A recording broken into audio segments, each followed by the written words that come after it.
Today we are going to learn fugacity of pure liquids, estimation of fugacity of pure liquids and solids, and a term called Poynting correction, and the requirement for the Poynting correction.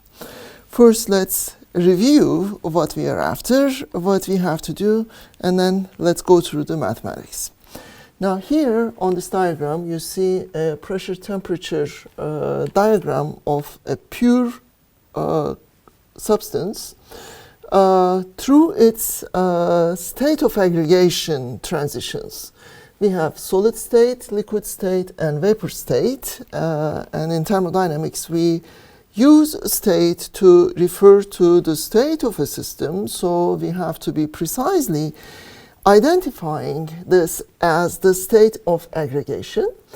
Here we have solid-liquid transition, here we have a liquid-vapor transition, and here we have solid-vapor transition. What looks like a line on this two-dimensional curve is actually a coexistence region. In the depths of this two-dimensional diagram, we have another coordinate, which is the coordinate of volume, and we have a liquid volume which is dramatically different from the vapor volume, which it is in equilibrium with. So the PV coordinate reveals the volumetric difference or specific volume difference between a liquid state and a vapor state. But we don't see it, we see it as a coexistence curve, because at that equilibrium, temperatures and pressures are equal. So if I am looking at this point of vapor-liquid equilibrium, I have to have a volume, specific volume pertinent to the liquid. I have to have a specific volume pertinent to vapor. And in the content of the Thermodynamics 1 videos, we have learned that that specific volume difference is 3 orders of magnitude. In other words, the specific volume of a vapor is approximately 1,000 times greater than the specific volume of the corresponding liquid that is in equilibrium with that vapor. So far, we know how to calculate the volumes of the liquids and vapors in the coexistent domain, in the domain where we have this equilibrium condition.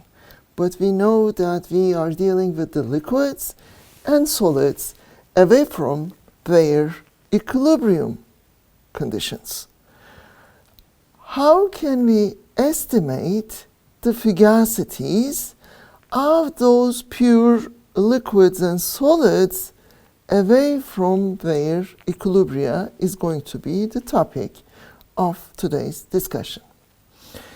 Now, in the previous videos, we have learned that in addition to the equalities of the pressures and temperatures, the equilibrium condition required the equality of the specific Gibbs free energies also. So, specific Gibbs free energy is our third and the most important condition of defining equilibria, and all of our calculations are based on the fact that we have Gibbs free energy, we have to establish Gibbs free energy equality. Now, Gibbs free energy is not an easy parameter to calculate. As a result, we are teaching you a detailed methodology on how to estimate the Gibbs free energy without losing the rigor of the fundamentals of the definition. So we have started from the Gibbs free energy definition. Gibbs free energy in the differential form was minus S dt plus V dp. at constant temperature, this term disappeared.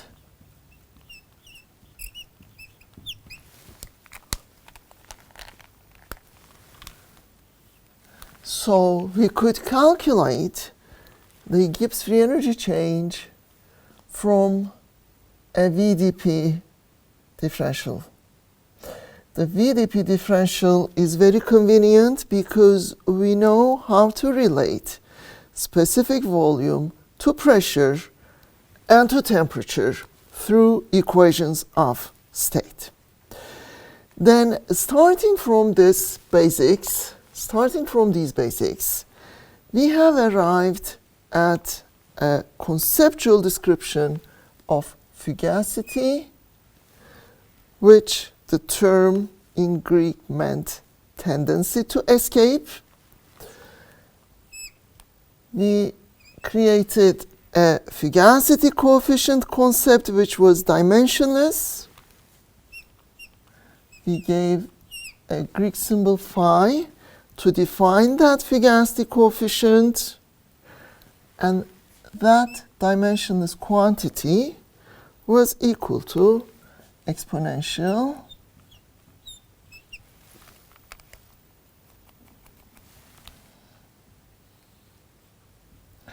one over RT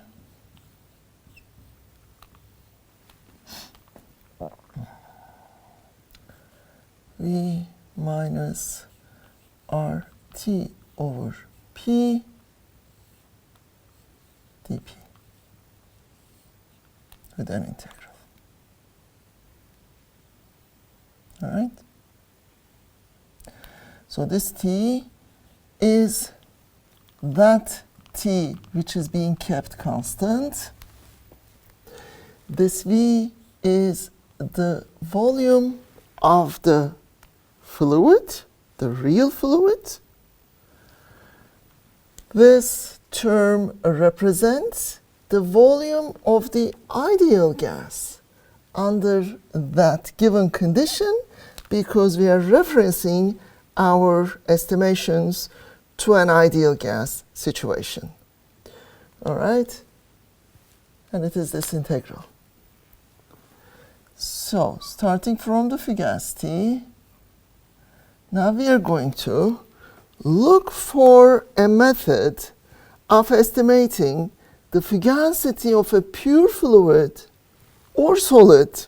The method is going to be the same under the conditions that we don't have a phase that is in equilibrium.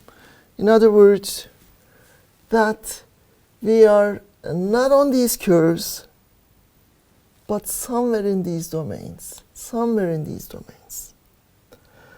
This is going to be very useful if we are going to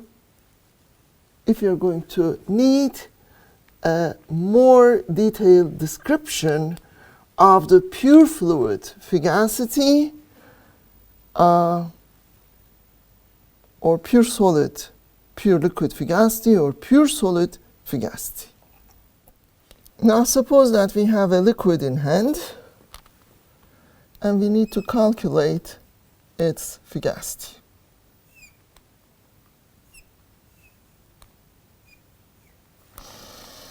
This is going to be equal to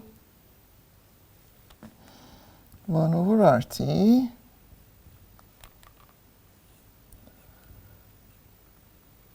Gibbs free energy of that liquid minus Gibbs free energy, specific Gibbs free energy, chemical potential of the corresponding ideal gas. All right? Or in other words, we can just write the logarithmic equivalent of the same expression. That is again going to be equal to 1 over RT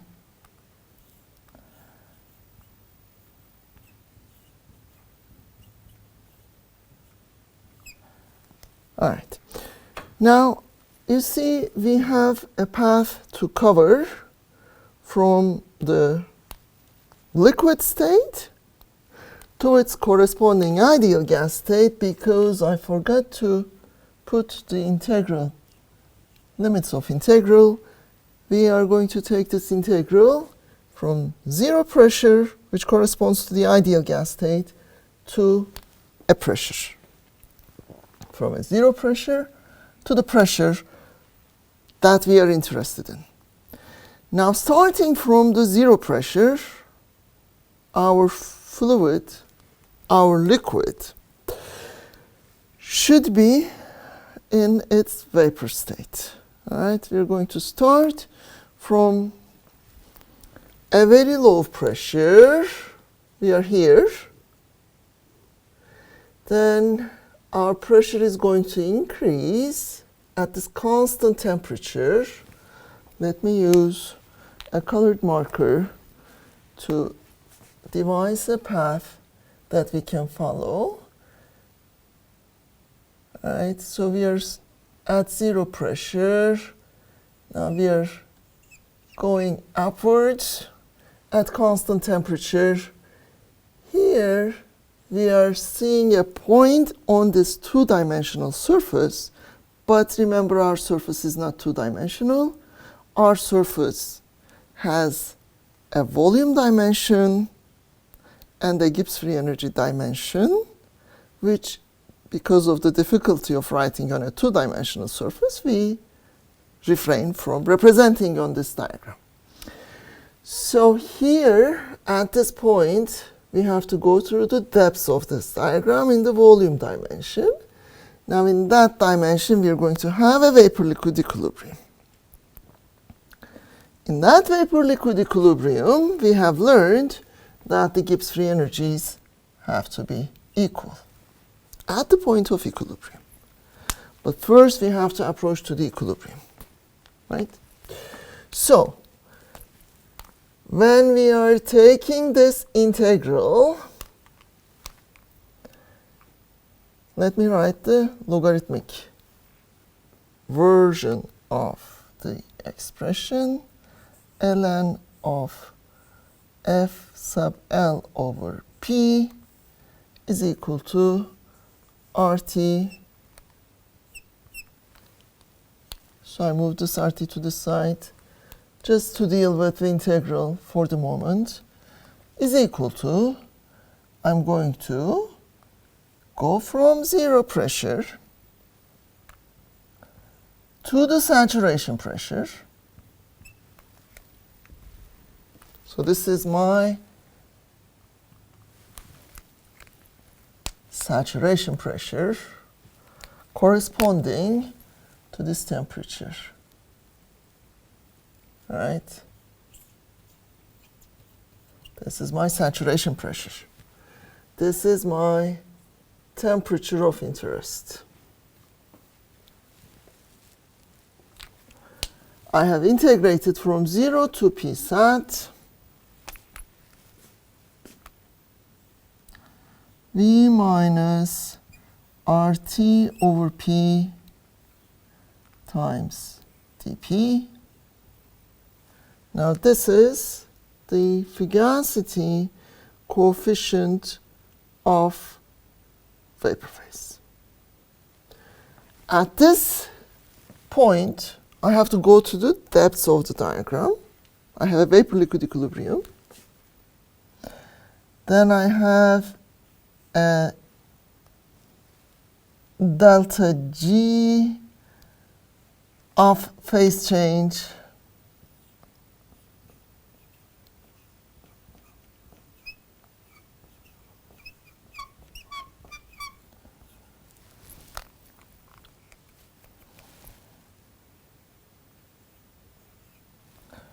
How could I write this as delta G?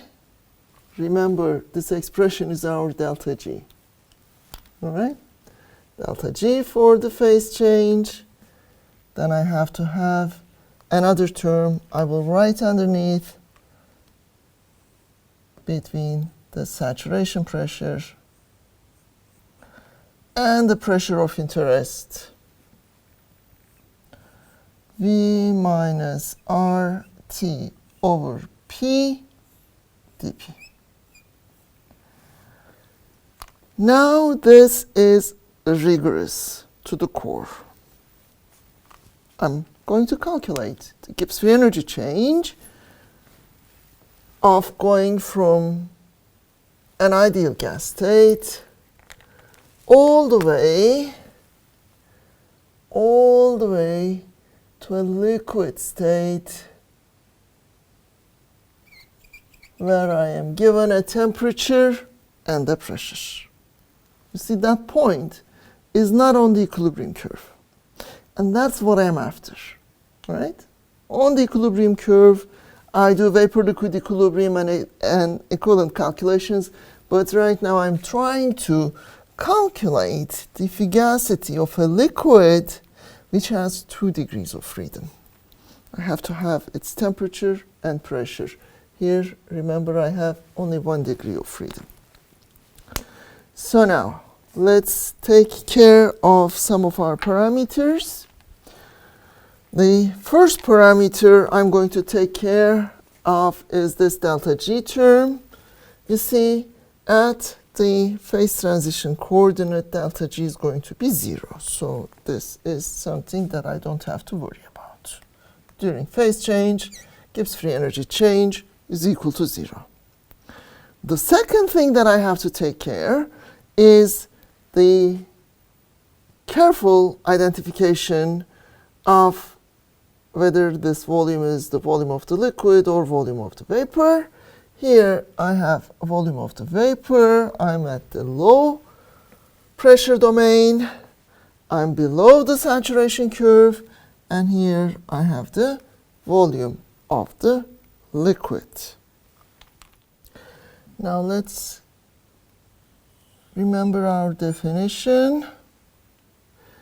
This term is RT ln F over P at the point of saturation. Right? That is the fugacity coefficient of the fluid at the point of saturation. And I stopped identifying that as a vapor or a liquid because if you remember, at the point of saturation, the fugacities are equal. Fugacities of liquid and vapor are equal. So we have taken care of that. Now we're going to take care of this term.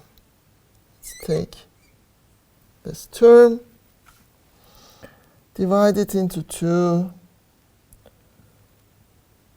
from saturation pressure to the pressure, that pressure, specific volume of the liquid, dP, plus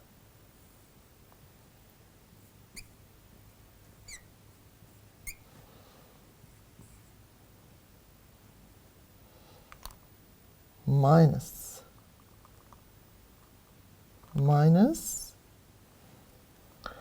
RT over P dP. So this term is going to be sum of 2 terms. I will maintain this integral.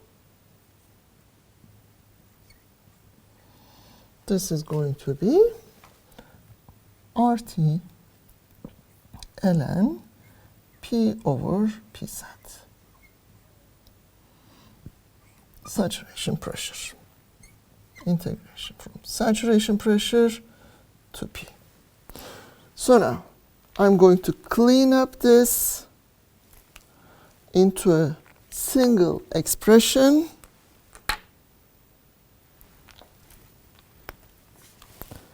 On one side of the expression I have ln RT.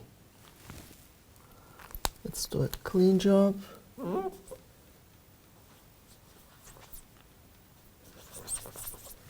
right? RT ln f of L over P to be equal to RT ln f over P at the point of saturation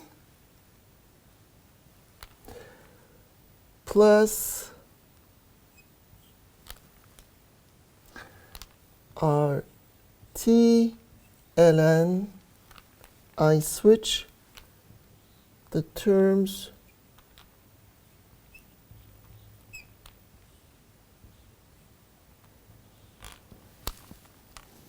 for the sake of simplicity, and I have a term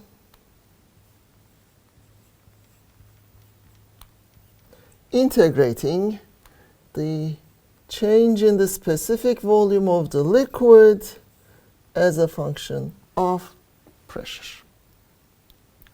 Now I'm going to sum up those two terms. When I sum up those two terms,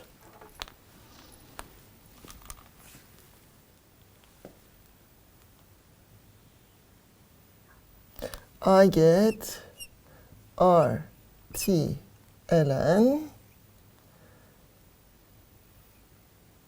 F sat, fugacity of the fluid at this point of saturation, on this point, divided by the saturation pressure.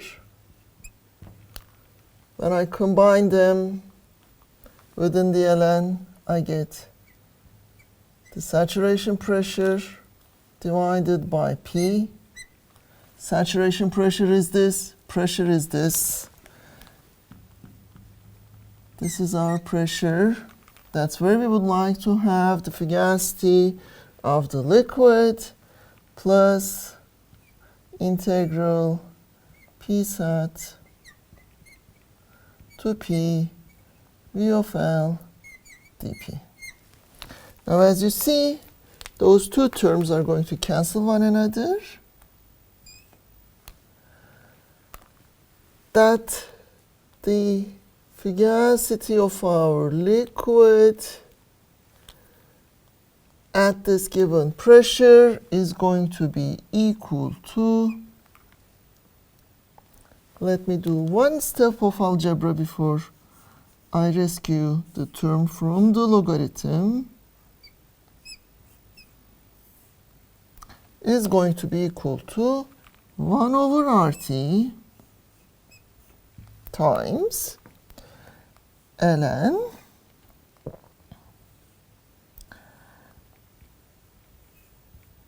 F sat over P times plus 1 over RT integral P sat to P volume of the liquid times dP.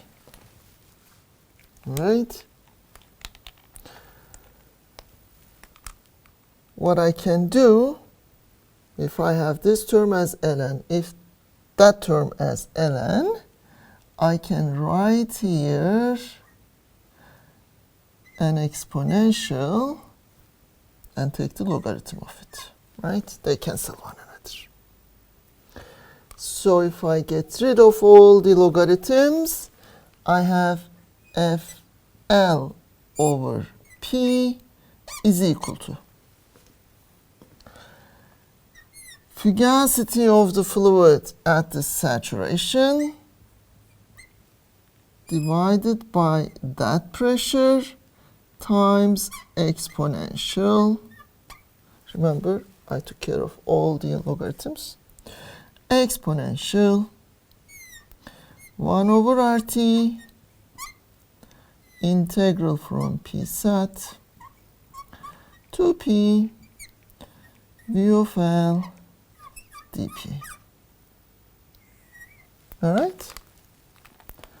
And I eliminated those pressures. Now I have an expression for fugacity of liquid. That is a function of the fugacity of the liquid at the point of saturation with a correction factor. Right? This is our correction factor. So know this, use the correction factor. You have the fugacity of the liquid under those conditions. All right? This term is called Poynting correction factor.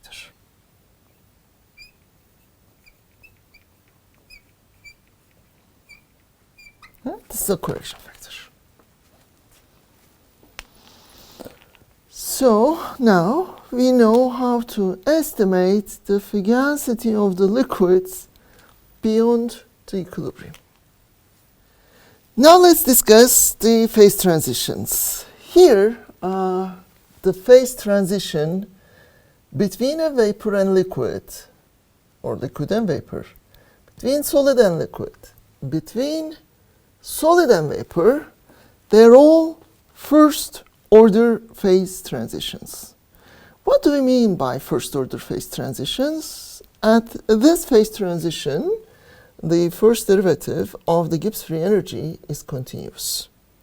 That the Gibbs free energy doesn't change. Volume changes, but the Gibbs free energy doesn't change. The first derivative of the Gibbs free energy is continuous. So let's start from the Gibbs free energy, and let's start to take its derivative, dg, first derivative. Remember, this was minus s dt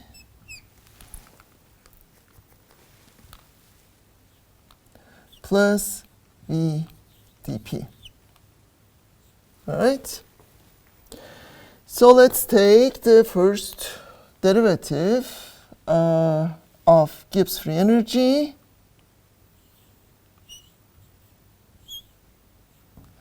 with respect to temperature, keeping the pressure constant. This is minus s. The first derivative of the Gibbs free energy with respect to pressure at constant temperature is volume. Entropy and volume are constant. All right? Now let's take the second derivatives.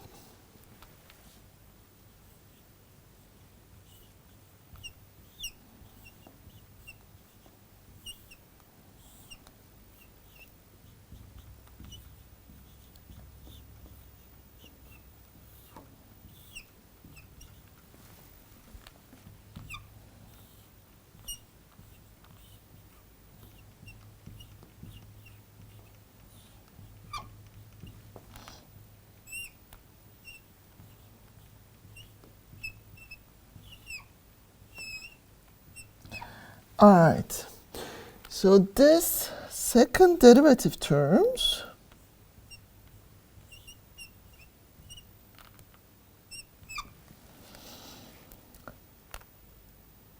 if the second derivatives, if we find points that the second derivatives are continuous, then we have second order phase transitions now. Here, this first term is a minus Cp over T. This term came from the definition of the entropy derivative with respect to temperature. All right, and here we have an isothermal compressibility factor, kappa T. And that term is equal to minus kappa T times the specific volume. Now let's remember the fact that the Gibbs free energies are continuous at the phase transitions. The first order phase transition, the first derivative of the Gibbs free energy with respect to temperature is entropy. Entropy of the liquid and entropy of the vapor diverge significantly. The first derivative of Gibbs free energy with respect to pressure is volume. Volume of liquid is significantly different from the volume of the vapor. So we have discontinuity of the entropy and vapor at the first order phase transitions. So discontinuity refers to the phase transition. Then we took the second derivative. The second derivative of the Gibbs free energy with respect to temperature reflected itself into a ratio of heat capacity to temperature, and that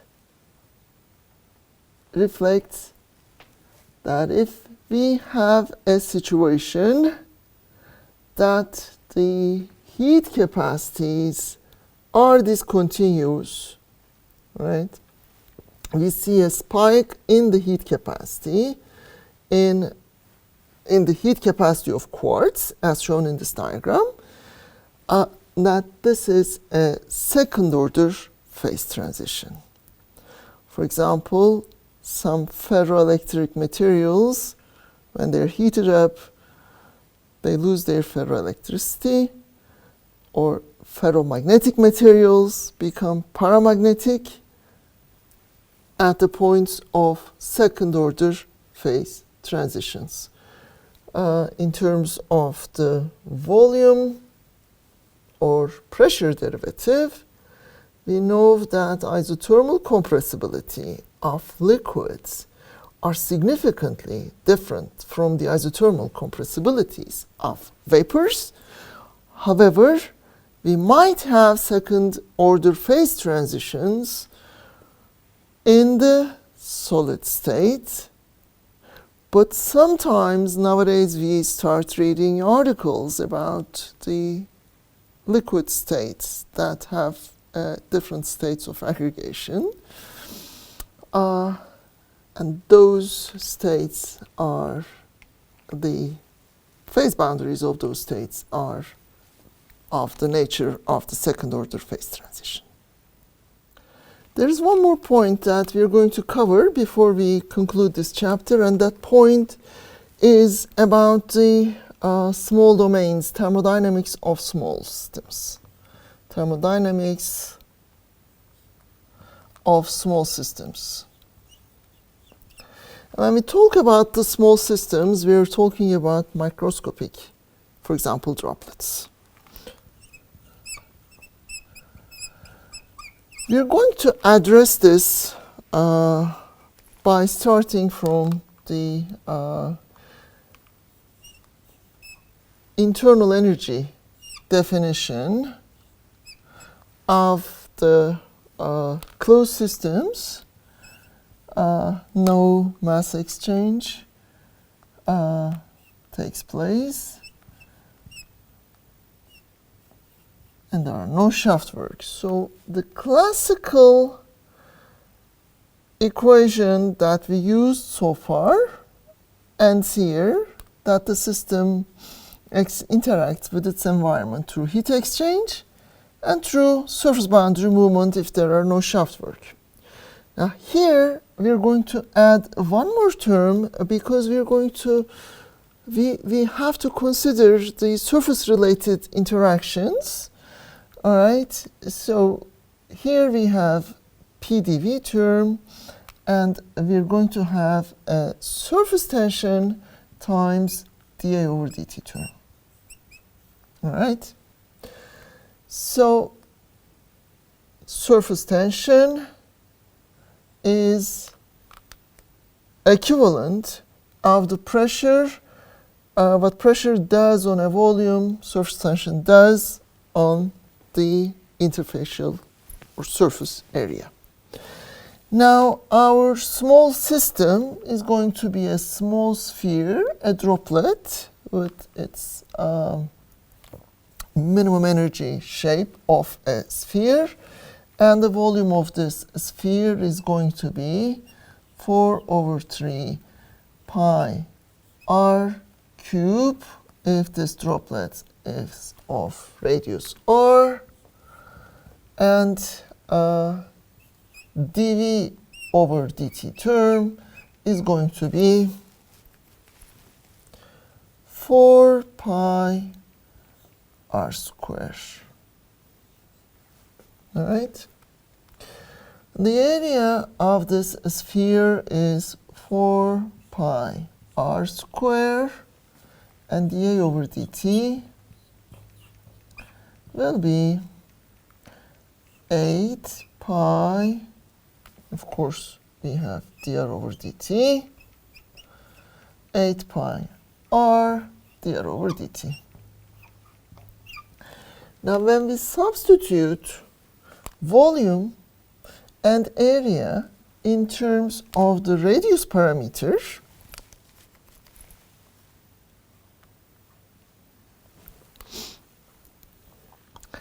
we have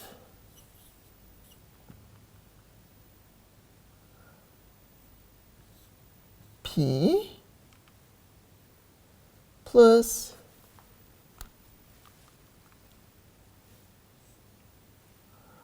sigma 2 over r multiplied by 4 pi r square dr over dt.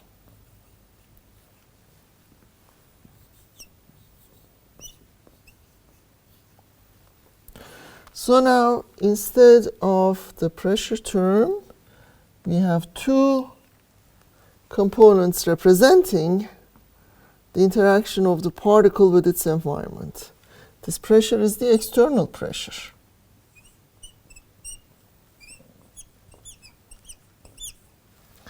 And this is what is internal in this bubble.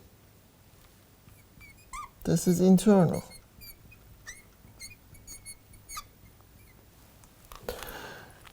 If R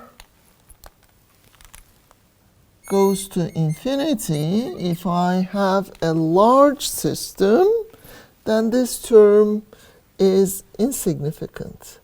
But if I have small r, but not to the extent of the molecular, one single molecule r, if I have a small r, then this term may become the most dominant factor in estimating, in dictating the internal energy of a particular fluid.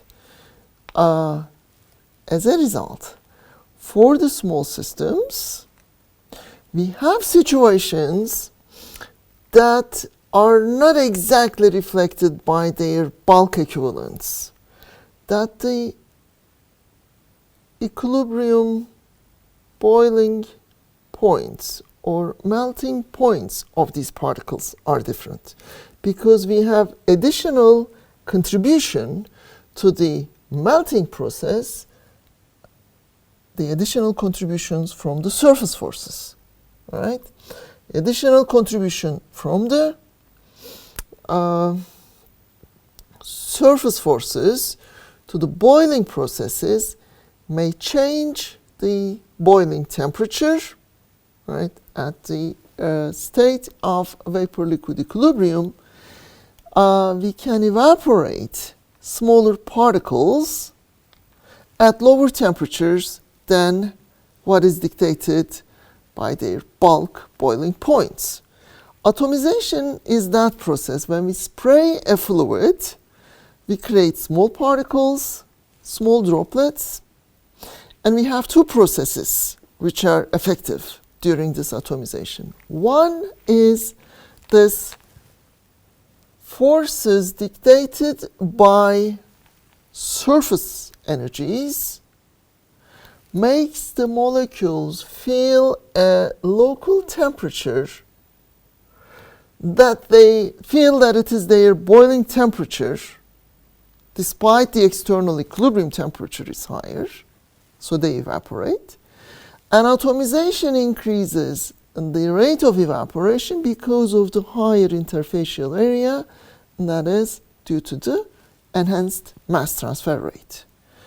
But considering the effect of the surface forces in the small particle systems, such as atomized sprays, or such as supported precious metal particles, take us in a different domain of fluid metastability.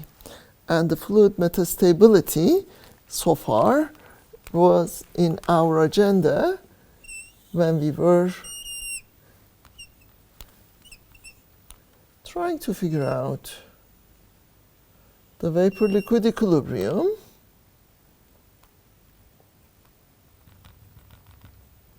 and the equilibrium pressure corresponding to an isotherm. And remember, these states were metastable states that we could maintain a vapor at pressures higher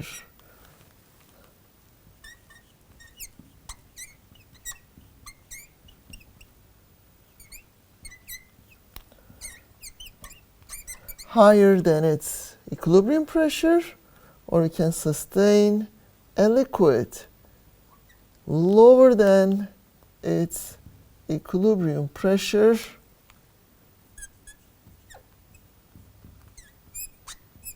all right. But then again, when we have smaller particles, we have to take the surface forces into considerations, just like the surface forces under those circumstances lead us to have metastable vapors or metastable liquids. The fact that we can have metastable vapors is due to the lack of nucleation, that we don't have sufficient number of molecules combining together to form a droplet and condense. And here we don't have a nucleation of vapor, that the liquid state is sustained due to the surface forces at pressures higher than the equilibrium pressures.